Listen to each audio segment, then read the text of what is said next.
Hello, everyone. I'm Megan Matheson. I'm the co-lead of the Canadian Marine Shipping Risk Forum, and I'm the Director of Strategy and Engagement for Clear Seas. I would like everyone to note that the session will be recorded so that we can have this up on our website afterwards for anyone who wasn't able to make it today can catch up at a later time. Everyone will be notified by email once the recording is available. Before we get started today, I'd like to take a moment that I am joining from the traditional ancestral lands of the Musqueam, Squamish, and Tsleil-Waututh nations, and I'd like to express my gratitude for their stewardship of these lands and waters since time immemorial. Now for a brief introduction, the Canadian Marine Shipping Risk Forum is a community of practice that's hosted by MEOPAR, the Marine Environmental Observation Prediction and Response Network, and Clear Seas. The community of practice is open to all who are interested in the work of understanding and mitigating shipping risk. Thank you for joining us in this session for our Beyond the Horizon webinar series focused on technology and its role in mitigating shipping risks. We have a few more people who are joining us, so they'll just catch up. So the past webinars in this series have looked at a number of different topic areas, including satellite technology, aerial technology, various shore-based and water-based mechanisms of monitoring ship traffic, especially ships that don't have AIS or automatic identification system transponders. We want to have a better sense of what's going on out there in the world, and so we're hoping that these technology series can help inspire new ways to think about shipping risk and its mitigation. So I'd like to ask all participants to stay muted for the presentation, and then please feel free to type any questions you have into the Q&A or the chat, and or if you prefer, you can raise your hand and unmute to ask questions once we get to our Q&A session, which will be immediately following the presentation. So to start off, we have our presenter today, Nigel Greenwood, and Nigel has a Bachelor of Science in Physics and Oceanography and a Master's in International Studies. He is a naval veteran and a qualified master mariner who maintains seagoing currency in seasonal employment as an ice navigator in the Canadian Arctic, and also a local small craft sailor. We were just talking before about his race to Alaska this time last year. His consultancy, Greenwood Maritime Solutions, specializes in threat and risk assessments, operations research, and maritime operational studies. Greenwood Maritime Solutions has previously conducted operational studies and assessments for the Pacific Pilotage Authority, Canadian Hydrographic Service, Transport Canada, Defence Research and Development Canada, BC Ministry of Transportation and Infrastructure, the Highways Branch, and the Port Authorities of Prince Rupert and Vancouver. And we are very pleased to have Nigel's expertise as well as those of his supporting contributors for this study that Nigel is going to present on for us today, the technology implications for marine pilotage. So I will now hand over to Nigel to go through a few slides and describe the approach that was taken for this project, and then we will have lots of time for questions. So please hold your questions until we get to the end of the presentation. Over to you, Nigel. Yeah, thank you, Megan. And I'll just share my screen here.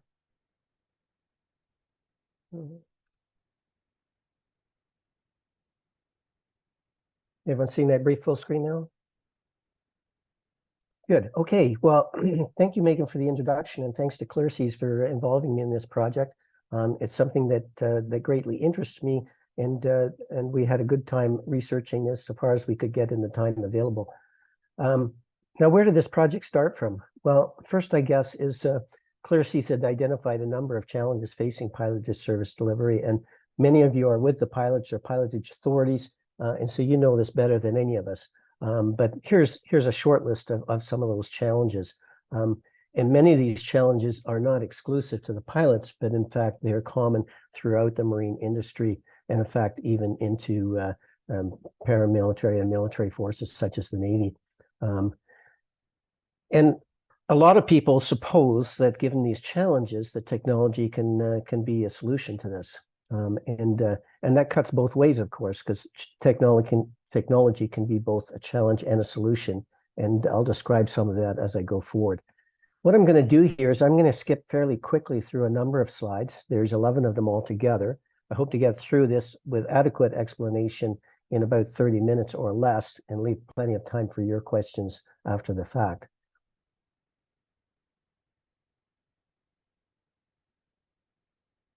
This was the mandate that Clearseas gave us to understand the impacts of technology on safety and efficiency of piloted service delivery. And there were 3 specific research objectives there, and you can see them on the left.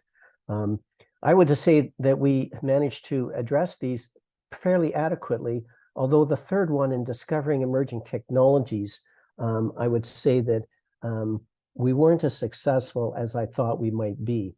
And that may be that some of the more interesting emerging technologies are not really in the public domain yet.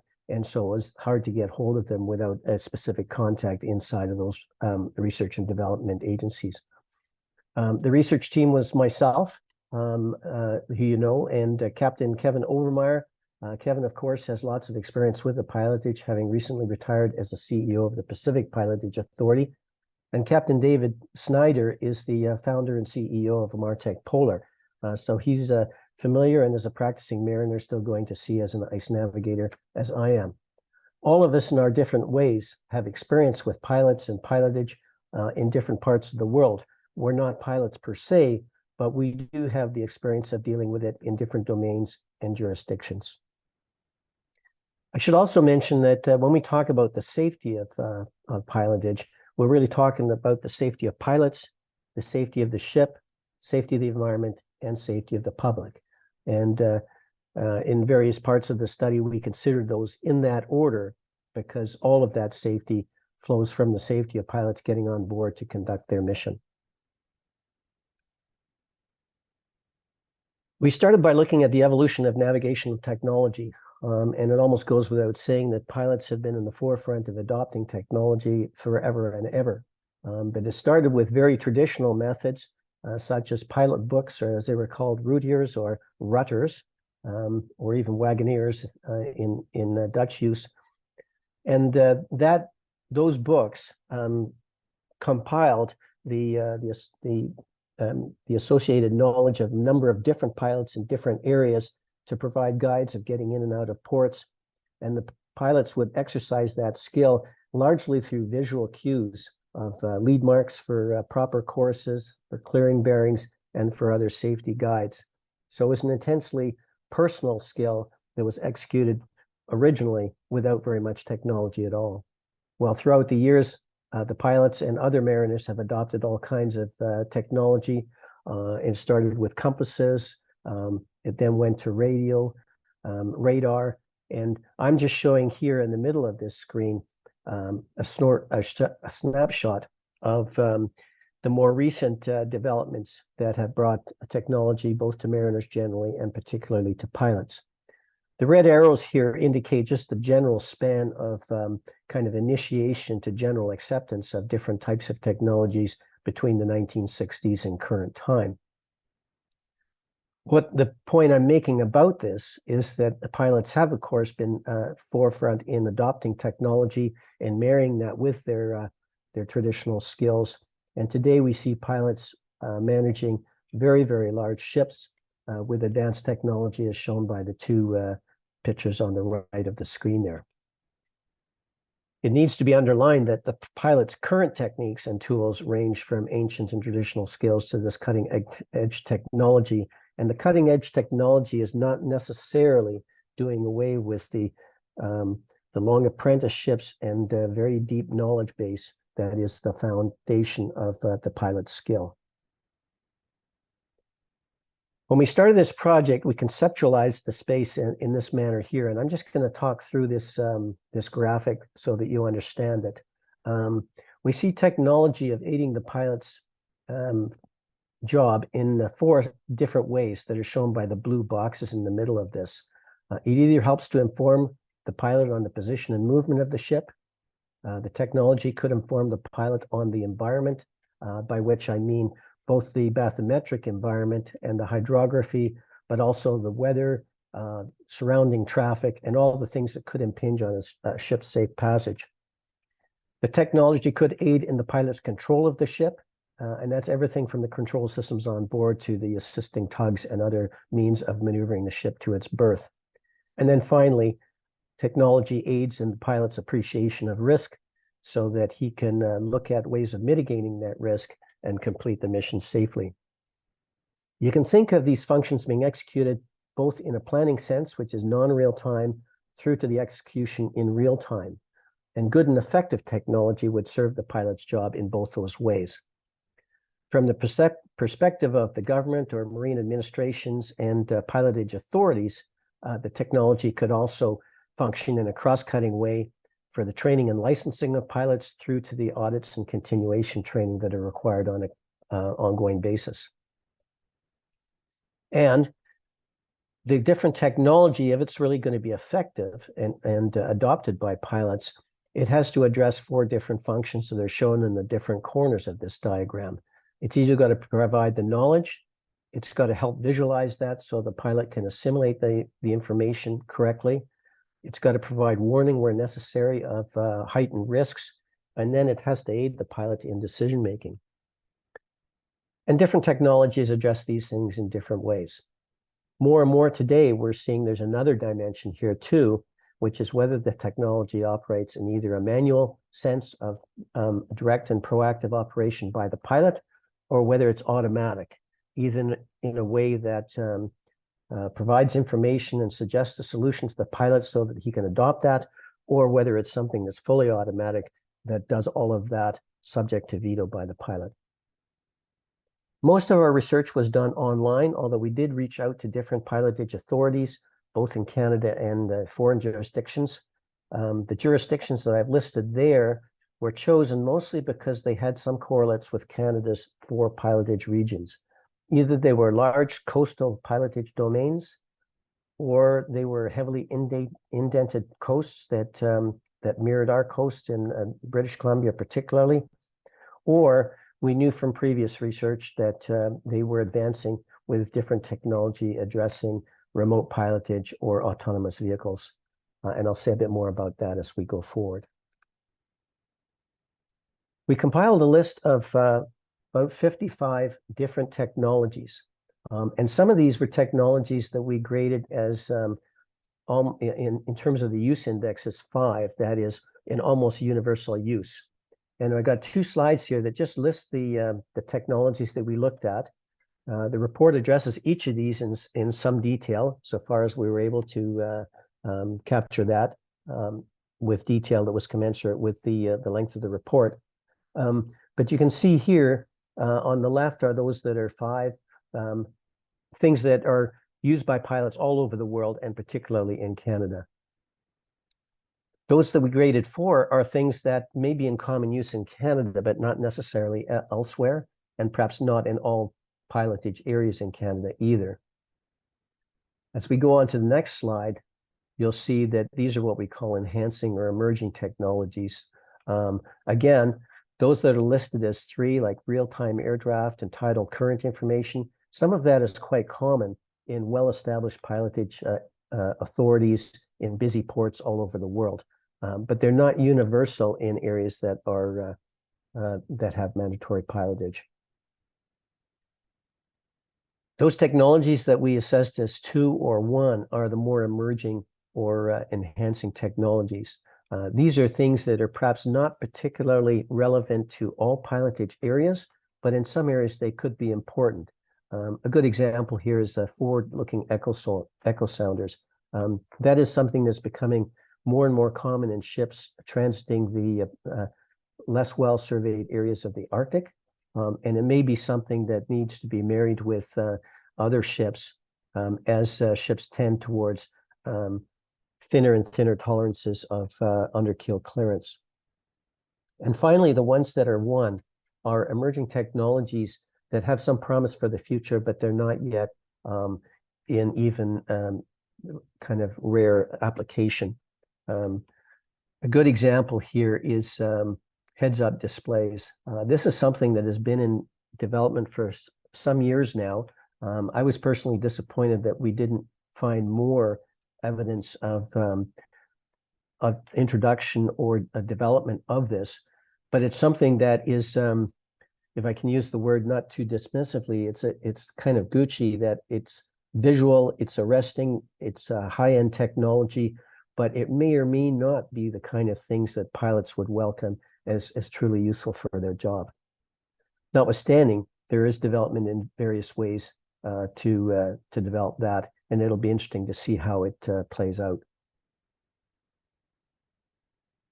All of those technologies are captured in this slide here, and so I've listed them across the functional areas at the top.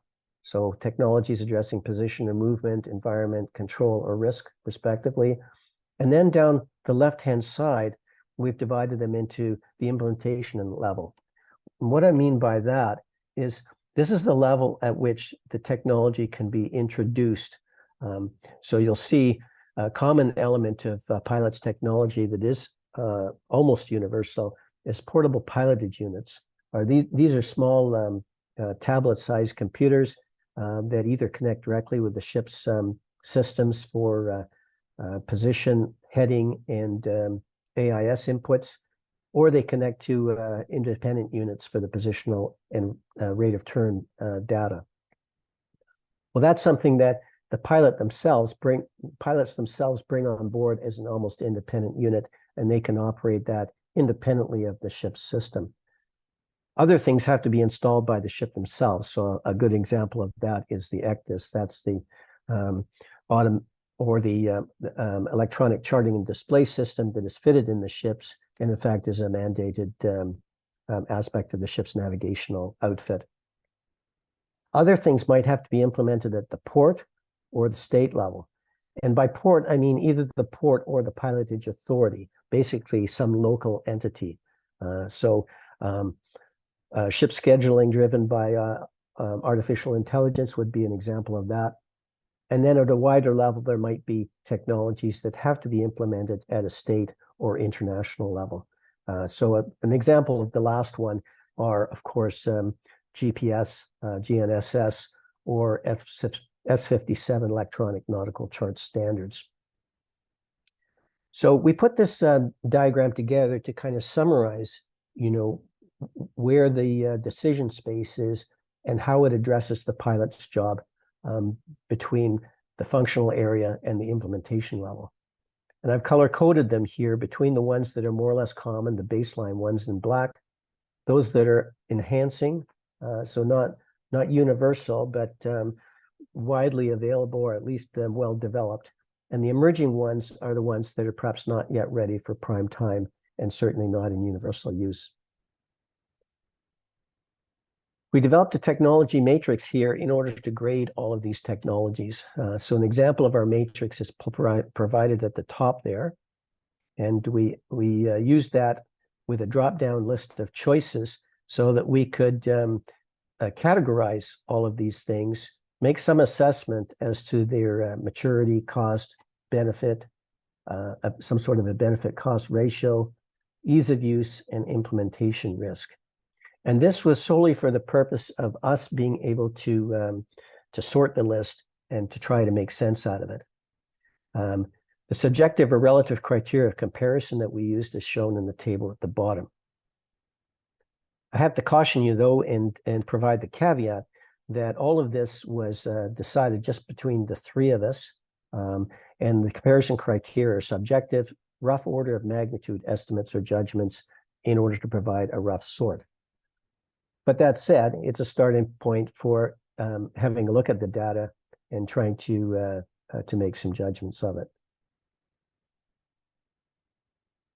So we distilled all this information and did a pivot chart on it to list the number of technologies by benefit or use index. And the reason here is to try and answer that question: what has the least current usage and the best prospective benefit? So we're looking at a use index of 3 or less, and then a benefit index of 3 or more. And they divide into these kind of 3 bullets here, or these 3 lists. The 4 at the top are the ones that have a very low use index, but relatively high prospective benefit. And they're the kind of things that I mentioned as emerging technologies. So artificial intelligence solutions for collision avoidance, the imminent S100 series of electronic nautical chart layers.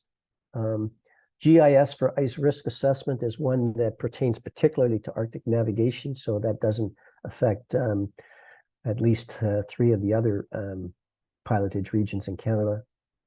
And the one at the bottom there, VSTOL pilot transfer arrangements. Well, this is a novel idea for getting pilots on board without having to climb the pilot ladder. I think the immediate response of the pilots would be kind of strapping a jetpack to your back. Probably doesn't sound any safer than climbing the pilot ladder, but it's just one of those things that's out there and kind of representative of an out-of-the-box thinking on that particular part of the pilot's challenge. The next level is those that have a use index of 2, so still fairly pretty low. Automatic berthing systems, electro-optical detections, ergonomic bridge design, forward-looking echo sounders. Again, that's something that perhaps is currently more applicable to the poorly charted areas of the Arctic. Independent advanced positioning, millimeter wave radar for high fidelity and high reliability detection of small contacts, and then real-time bathymetry.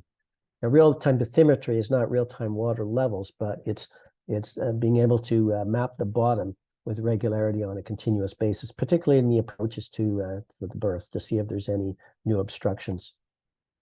And then finally, with a risk index of 3 and a benefit of 3 and higher, we have dynamic positioning, helicopter pilot delivery, improved pier and fender systems. That one really addresses the kind of final stages of the pilot's job.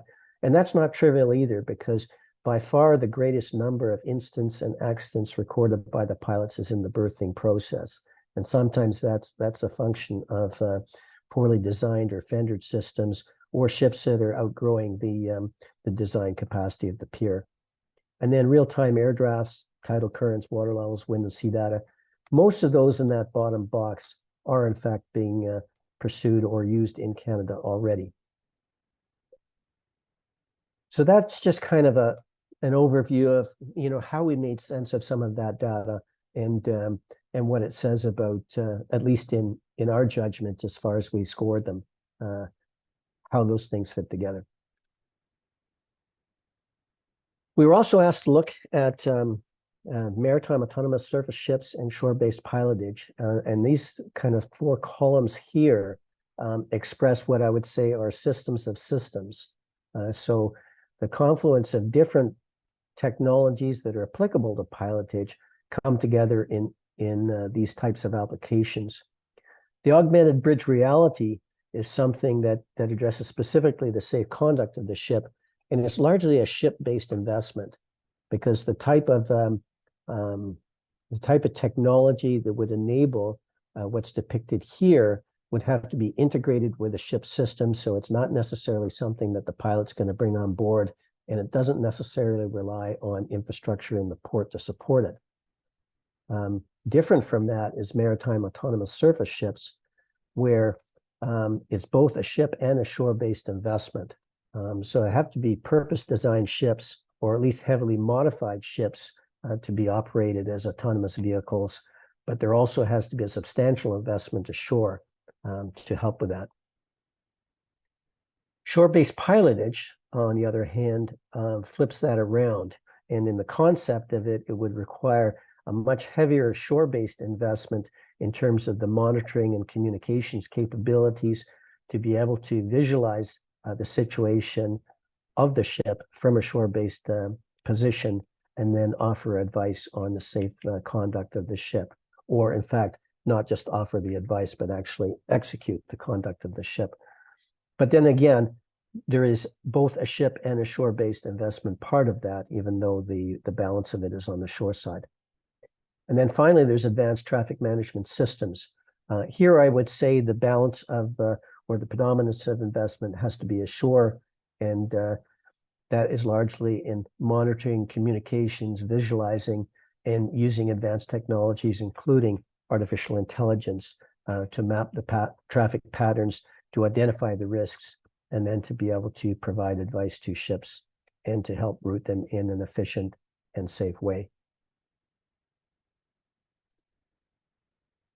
So what conclusions did we draw from all of this? Well, these are really just a summary off the top of my head, not verbatim from the report, but it's clear that technology is advancing very rapidly. Some of them perhaps not as rapid as we would think, and I mentioned heads-up displays. But not all technology is going to be present in all ships.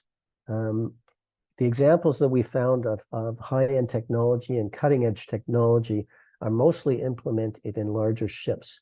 And that's a function of the economics of the affair, both the cost of the technology, the training required by the crews and pilots, and indeed the fidelity or the high tolerances required in the navigation of the larger ships. But more technology is not necessarily better. There's considerable skepticism out there about the value of autonomous ships or the value of shore-based technology, and a lot of caveats are applied by various people to how that technology should be managed in terms of grading it by area or size of ship or the different conditions of pilotage. One thing is quite clear to us from talking to the pilots themselves and from researching is that the pilots will continue to use traditional skills alongside advanced technology. And one of the reasons for that is the traditional skills are always going to be the fail-safe fallback for pilots in the event of technology problems. A lot of these advanced technologies are fundamentally reliant on good communications and uninterruptible fail-safe communications between the ship and the shore. So the pilots are the ultimate backup for that the information they hold in their heads by using the visual cues that are available to them are essential for keeping the ship safe in the worst case. The perfect confluence of technology, however, will enable, in fact, is enabling shore-based pilotage on autonomous ships in various experimental setups around the world. Finland, Denmark, and Japan are just 3 countries that seem to be well advanced in that. And I'm sure there's going to be some interesting developments as they continue working with that and determining to what extent they're going to integrate that with traditional pilotage practice. And that brings me to the fact that, in my view, all of that technology, and particularly shore-based pilotage on autonomous ships, is not going to eliminate the need for skilled and experienced marine pilots to deal with the very diverse and different types of vehicles and vessels that are arriving in the world's port all the time. And I made this point already, but it bears being a final caveat. Even in the system of systems with automation, that interface with operators ashore is going to continue to be critical for safe marine pilotage, and that rests, of course, on the fail-safe communications. So that's my quick flash through the project, and I'm open to any of your questions at this point. Thank you so much, Nigel. That was a great overview, and having read the report in detail, I can say that touches on all the key points, but there is a lot more detail provided in the report, so I encourage everyone to take a look at all of the different technologies in more depth. At this point, we're open to receiving any questions, so I encourage people, you can either type your question into the chat and I can read it out for you, or if you prefer, raise your hand and you can unmute to ask your question of Nigel directly. While we're waiting for people to think of their questions, I think your last point, Nigel, about sort of concerns about what happens, that gets raised a fair bit. What happens if technology fails? What if there's a cybersecurity attack or something goes wrong? You've got those traditional skills that pilots have to be able to fall back on and navigate by what they can see out the window, reliance on more traditional materials. But the question I have is, as we continue to see more and more technology in ships and in systems that we use, do you think that mariner training will change to incorporate more technology and then have less time for traditional training? And will that have an impact on pilotage services in the future? Because pilots come from, they get trained as mariners and develop their skills over time. Yeah, I think, and I know from my own experience that training is changing all the time. When I retired from the Navy in 2012, I spent a couple of years working as a a simulator operator and mentor in the Navy's navigation simulator. And that indicated me at that point that the young officers were training in quite a different way than I had experienced some 35 years earlier.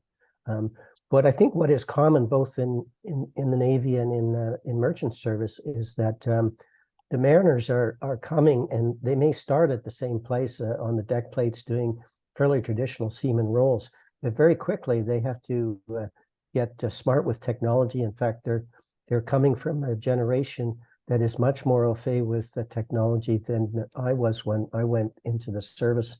And so they bring that technological acumen and talents with them, and they'll be trained in a different way. But I have seen this, at least in the Navy training, that they take pains to inculcate or to teach the young officers the basic skills as well. And that doesn't necessarily mean, plotting fixes and DRs with a ruler and pencil and compass, but doing the equivalent in the technical, in the highly evolved tools that they have today, so they understand the concepts of it and they can apply that even if they're doing it in their heads. And they're in a better position then to understand or to recognize any potential failures in the technology. That's great, thank you. Another question that I have before we move on to the questions from the group is, based on the chart that you showed, describing the different types of technology and who kind of has the control to implement, whether it's the pilot, the ship, the port, or the state level, a lot of the potential for new technology implications seem to be within the port's area of control, focusing on environment and control. But more of the risk reduction seemed to be with the ship and the pilot. That chart there. So based on that, do you think that this is kind of maybe a call to port authorities to take a look at their operations and what they can do to make shipping safer with those technologies? Well, I think it does very much point out who's got a stake in this, and the ports traditionally have been well involved in concert with the pilotage authorities of providing support and information streams from ashore. So a lot of that, particularly the stuff for real-time water levels, air draft, et cetera, that's either initiated by the pilotage authority or more often with the port. Such things as real-time bathymetry, that might be something that would devolve to the terminals themselves to survey the approaches to their berths and make sure that they're unencumbered. But to a very large extent, the ports have to operate in concert with the local pilotage authorities, and then at a wider level with the Marine Administration of the country. And I think that that kind of speaks as well to the what we learned in the last webinar, which was from a presentation focusing on how Finland has been employing technology to move towards shore-based pilotage in certain situations. And our presenter there also stressed the absolute essential nature of communication between ship and shore. And do you think that in Canada, we would need more investment from the shore side to be able to maintain those lines of communication? Well, it's going to, again, there you got it has to, communication particularly, it has to be managed at both ends of it. And that really involves three parties. There's the pilot that's got to guarantee for himself communication with tugs and with the port as he's navigating the ship in.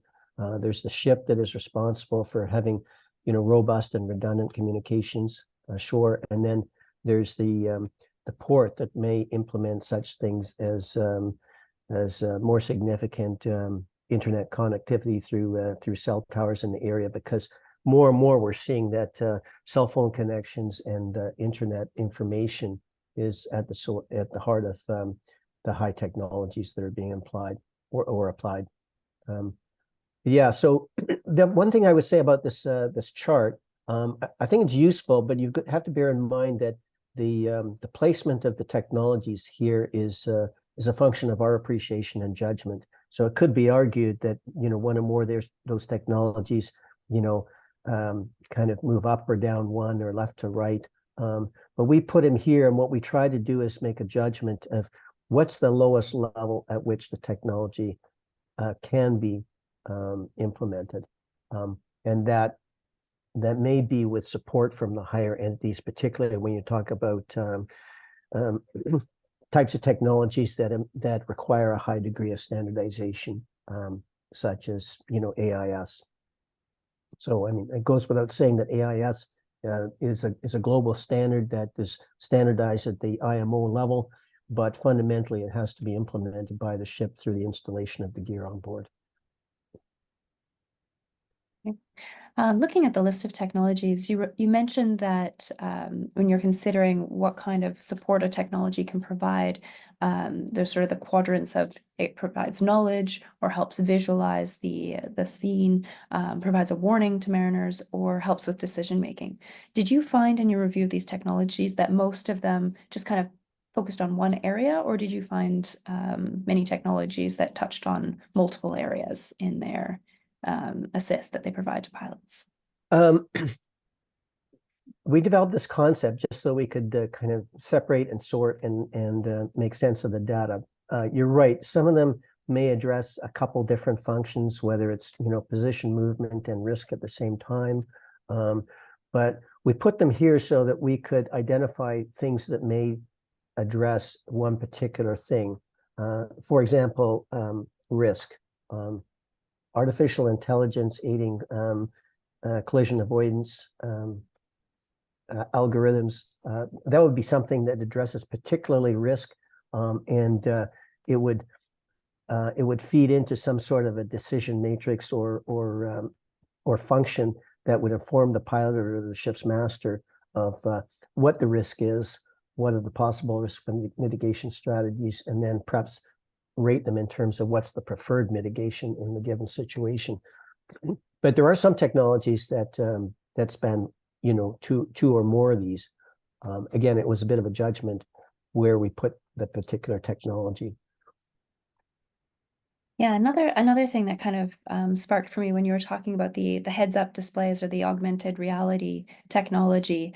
I've been doing a bit of reading around the S100 implementation, and one of the concerns that's been raised there is that people might get distracted by all this technology and screens and things, and sometimes forget to look out the window or otherwise lose kind of what's actually happening because they're distracted by the technology or the augmented reality side of things.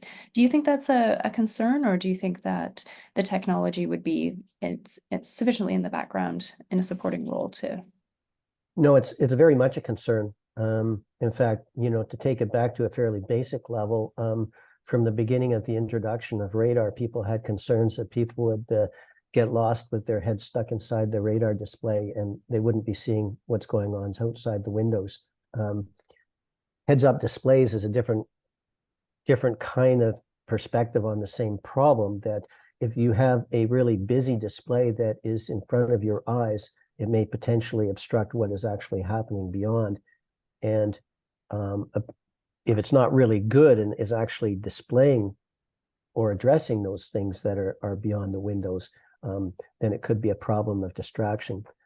The other part of it is it's not just the representation of what the external environment, the environment external to the ship is, and potentially obstructing your proper vision of that, but it may be distracting you from what's going on inside the bridge and the passage of orders and the acknowledgement from the master and his officers.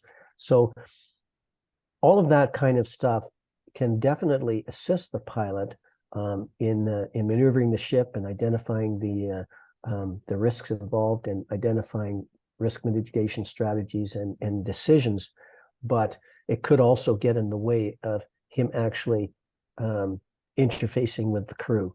And I think that's a concern that the pilots have. And evidently it's a concern that the developers of heads-up displays have, because they have different ways of presenting the information in a way that is, more or less obstructive or distracting. Yeah, thank you. I think those are all really valid considerations.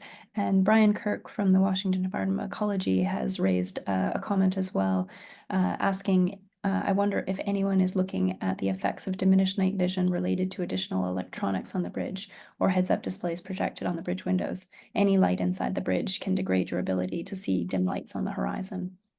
Do you know if that's being considered? That's a good point. I didn't come across any references to that particularly, but I can, from my own experience, I can well imagine that. Light pollution on the bridge is a big problem, particularly with the number of screens. In my experience, the watchkeeping officers are pretty good about dimming all the lights and all of the displays and warning lights and everything else that goes on the bridge. It's it's a 10 or 15-minute task to go around and make sure everything is properly dimmed as you're approaching the dark, and you probably have to do it 2 or 3 times to get it down to the appropriate level.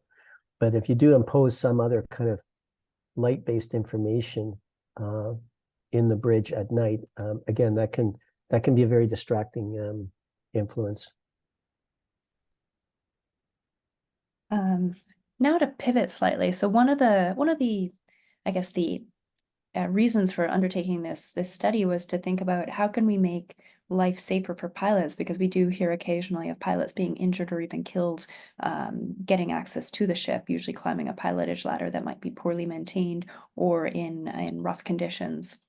And I recall that I think Chile was looking at some kind of technology to help improve pilotage ladders. Can you comment on that a bit? Is that something we could employ in Canada?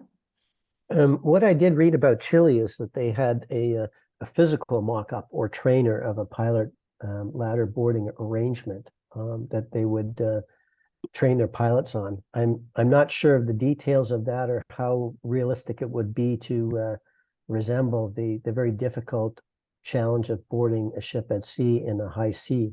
And from my own experience, even recently, that's pretty challenging, even with a 4 or 5 foot chop alongside a pilot ladder.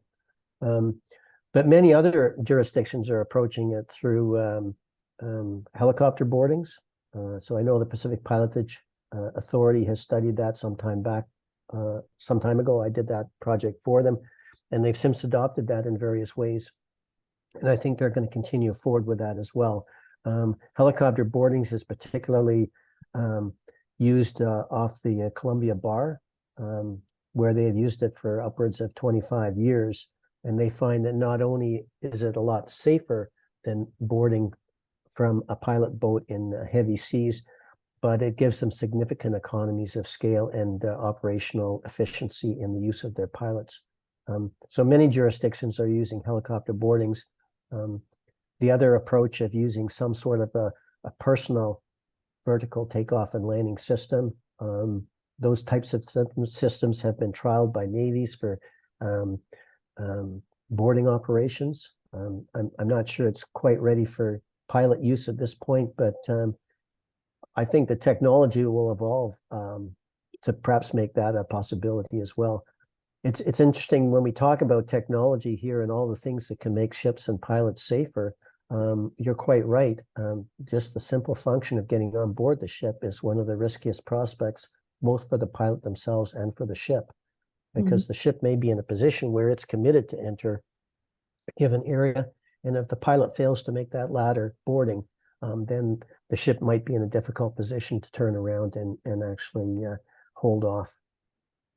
So it devolves to, not necessarily the high technology we've been talking about, but something fairly agricultural in terms of the boarding tool. And maybe that's more of a state function to increase inspections of pilot ladders to try and eliminate that hazard. But I think the path forward that's been raised as in terms of helicopters is definitely seems to be a safer way forward for the pilots. And yeah, the pilots themselves can talk a lot more about pilot ladder safety and condition of boarding ladders, but it's a constant theme both in the Nautical Institute and the International Marine Pilots Association about the state of ladders and the state of the ship's maintenance and renewal of ladders. Yeah, so we're a small group here. If anybody, and I know from looking at the list of names, a small group with quite a lot of expertise and experience in these topics. So if anybody wants to ask a question or share their thoughts, their experience on any of these topics raised, personal experience with any of these technologies, definitely welcome that. Want to note we have Duke Snider is one of the people on this call, and he was one of the contributors to this research effort. So we're pleased to have him here as well. If there's Duke, if there's anything you want to share or say about this work, please feel free to unmute and add your thoughts. I'm happy to be quiet in the background for now. Fair enough. Put all the pressure on Nigel. Anyone There was else? a note from someone here from Mike Cujo that he couldn't see the screen. Was that resolved, Mike? Yes, I talked to Okay. him, chatted to him separately, and he was able to see it. And I will note that you'll be getting an invitation shortly from the Canadian Forum for Maritime Autonomous Surface Ships. They'd like you to come and speak to their group too, Nigel. They hold Okay. occasional webinars to bring forward some of the latest technology as we're thinking about how autonomous shipping will influence Canada.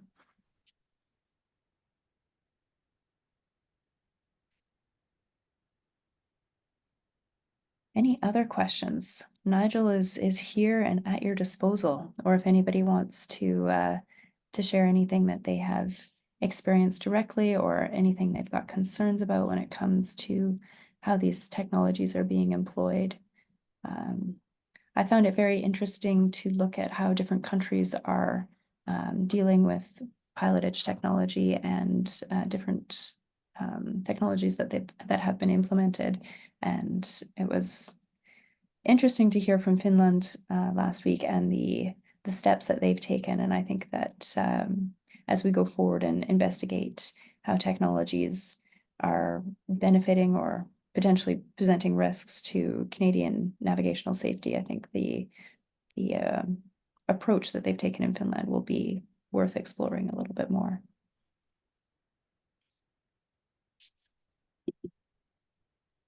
If we don't have any more questions from anyone else, I'll just take a moment to remind everyone that all the previous sessions that we've been through in this technology series of Beyond the Horizon are available on the Clear Seas website, and that covers off satellites and aerial technology, shore-based technology, water-based.